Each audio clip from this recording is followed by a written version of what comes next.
All right, here goes. I want to talk about one of the coolest things I bought for my 40 series Land Cruiser. It's my 4 Plus Ubolt flip kit.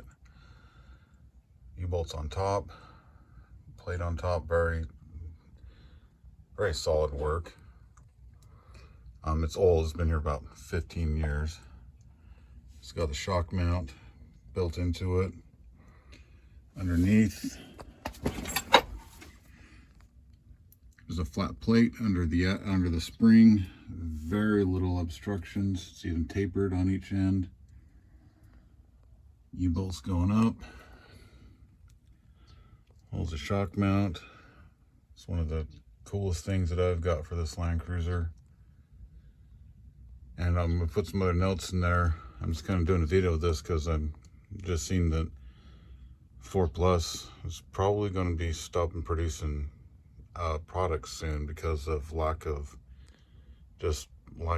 business. I'm just kind of shout out for anybody that wants to get anything like this. They have lots of other cool stuff too.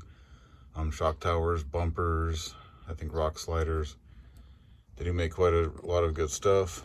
I'm going to turn on the front end of the car, front end of the vehicle, and show you what my front original U-bolts look like. They're pretty trashed. Here's my front U-bolt plate. It's been beat to crap. It used to have a piece angled down in the front, kind of like that one in the rear. It's been cut, it's been smashed on rocks.